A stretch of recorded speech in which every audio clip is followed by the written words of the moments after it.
Nadine, thanks, ladies and gentlemen, for joining us on this edition of the news on Equinoxe Television, live from our headquarters in Cameroon's economic capital. Dwelling our top stories tonight, multitudes of militants, supporters, and sympathizers of the Cameroon Renaissance Movement (CRM) political party of Professor Maurice Kamto take to the streets in the nation's political capital, Yaoundé, as well as the economic capital, Douala, and in some parts of the west region of the country, denouncing electoral hold-up and, of course, illegal exploitation of resources of the country, and also the Anglophone crisis. The resistance or the protest met with stiff resistance from forces of law and order, and some militants were wounded in the clashes.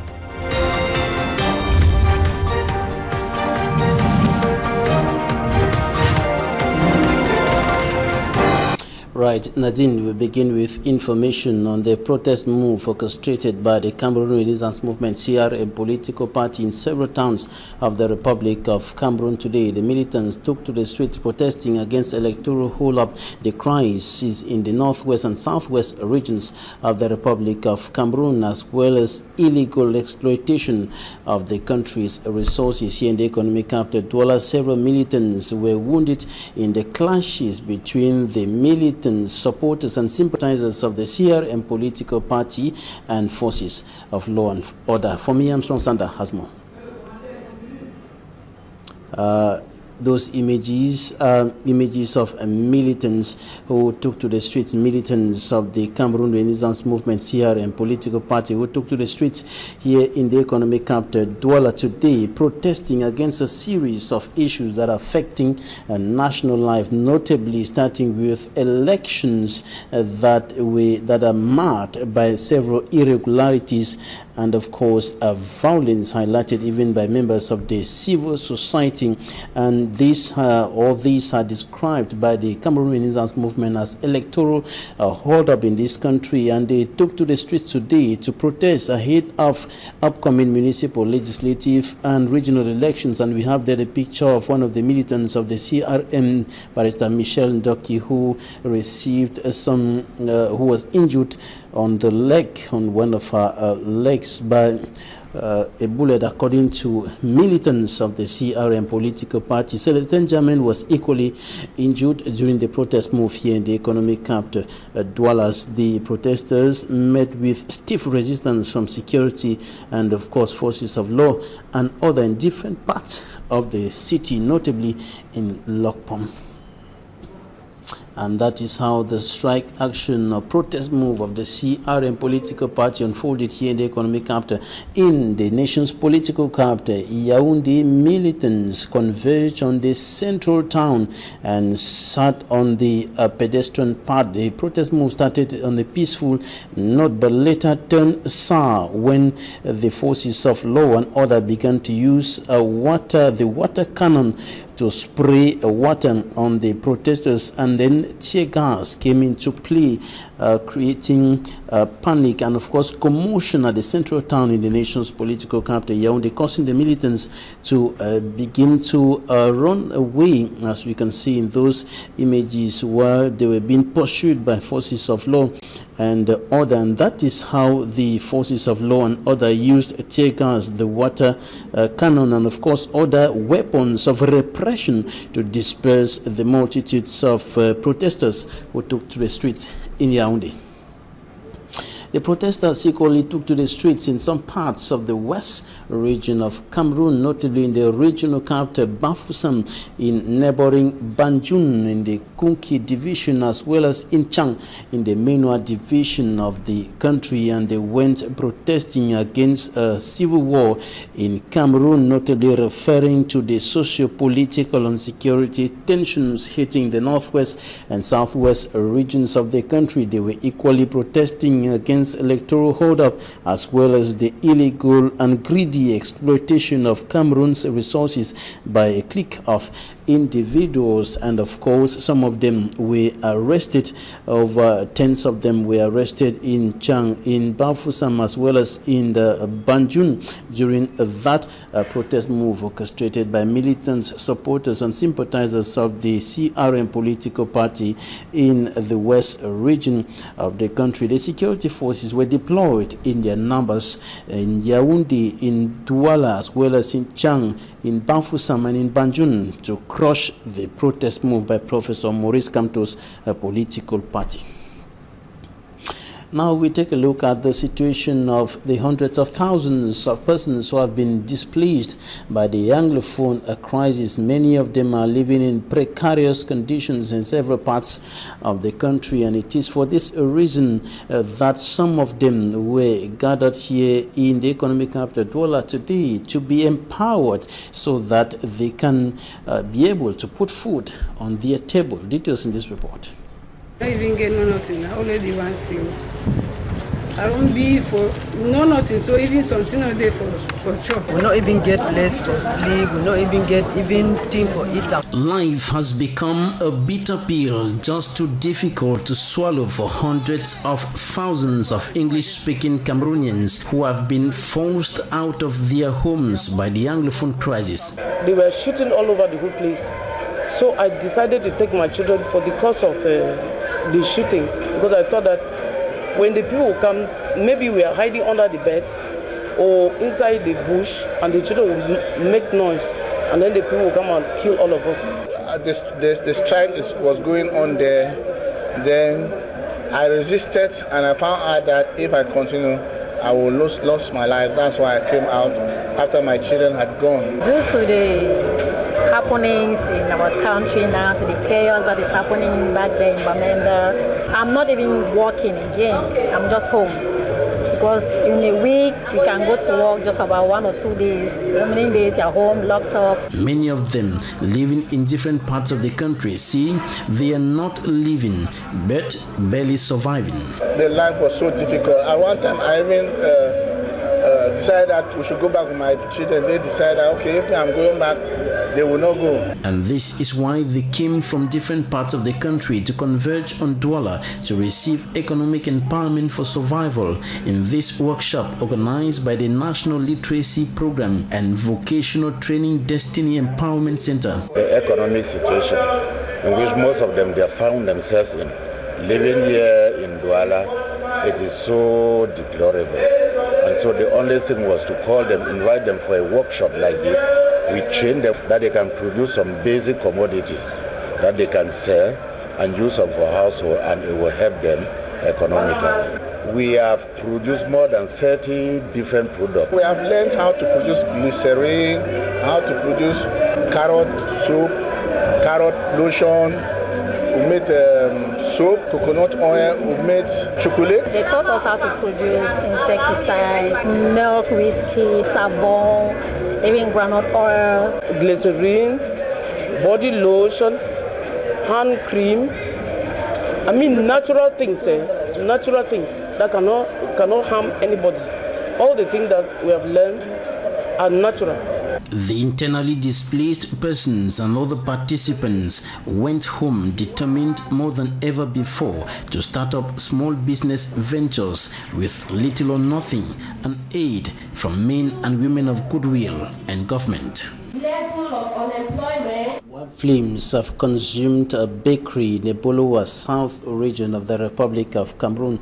Enormous material damage was recorded in that fire incident, as Immaculate Fogwe reports. It was at about 11 a.m. that fire ravaged a bakery found in the South region, precisely in Bolowa. Sources say the fire erupted from a generator that caught fire while on use by the workers of the bakery. We were having a problem of low voltage, so we decided to turn on the generator. While on duty, it was one of our colleagues who alerted us that the generator had been caught by fire. We tried calming down the fire with available fire extinguishers, but to no avail. The efforts of these workers and the inhabitants of the neighborhood in trying to calm down the flames went all in vain. Alerted by what was happening, The firefighter unit rushed down to the scene and tried calming down the situation. No deaths were recorded, but a lot of material damages worth millions of francs CFA were damaged. From Eboloa, we take you to Mbanga in the Mongo Division littoral region of the Republic of Cameroon, where the people are suffering as a result of water crisis. Water has not been flowing from the taps in several parts of that area as a result of the inadequate supply of water, notably potable water, in that part of the country. Details in this report by Spanji Kangebre. It is from doubtful sources that inhabitants of Banga fetch water to use in their houses. This is so because their taps have gone dry without water for several years now. People say that there is water in Banga. There is no water in Banga. It's more than 3 years today. We don't have water. It's just of recent that water come. But where there is water, water come in Q7. Just for a few days, and now there is no water. So we are really suffering. Please, people should see into our matter, because water is life. Without water, we cannot make it. The absence of the most valuable liquid in Banga has made everyone to be on the move to search for the liquid, which is considered to be life. The claim by the water distribution company supplying water to the entire Banga town has been debunked by the inhabitants. When we talk about water in Banga, I will say that it is not 100%, because there are some quarters that do not have water. And when we look at it very well, some houses that have taps, the taps are not flowing. But we discover that along the road, you see pipes flowing. The water is flowing on pipes. So we don't understand the meaning of water has come to Banga. It is not doubt 100%. So we pray that if they want to talk about water that has come to Banga, let it be that all the quarters have water and the stray pipes should not be flowing. Let it flow in homes and in houses. The mayor of Banga, who also suffers from the absence of water, has called on the water distribution company to complete the work in Banga before celebrating victory. C'est vrai qu'il y a certainement eu un travail en amont au niveau de Manjo, au niveau de captage. It's true that work has been done at Manjo with water there, but the water doesn't go into houses because the pipes are all broken. If they want to claim victory about the flow of water in Banga, then they should ensure the whole town has water. Even myself as mayor of Banga, water doesn't flow in my house. Moi, qui suis maire, par exemple, je n'ai pas d'eau depuis 3 ans. Et je ne l'ai pas non plus maintenant. Encore même, on se préfère les autres. The inhabitants of Banga have been for 5 years now without water and are now calling on the government to intervene, since water is life. Coming up, we take a look at the rising trend of what is today known as African wares. Many Cameroonians are today rushing for dresses made with the Ankara fabric. For example, many prefer such dresses to Western attires. Immaculate Fogwe reports. In recent times, the Ankara fabric has suddenly become a must-have in the wardrobes of many Cameroonians. The high demand of African prints has led to a tremendous boost in sales for some African designers like Gwani Lees, Shasha, Noni White, Amma Betrang, to name but these. From the streets of Douala to the countless catwalk shows all over Cameroon, the Ankara fabric has been highly solicited. I love what they produce in my country. So as you can see, I'm already consuming what is produced in my country, and it is being made so here in Douala, so I love it. That's why I used to dress in African wear. Talking to one of the designers, she explained to us her raison d'etre of choosing the fashion designing business and the level at which the Ankara brand is highly solicited by the Cameroonian population. The fashion industry is fast growing. The fact that I match two different fabrics because I use African print at the same time with other Western prints together to make it very unique.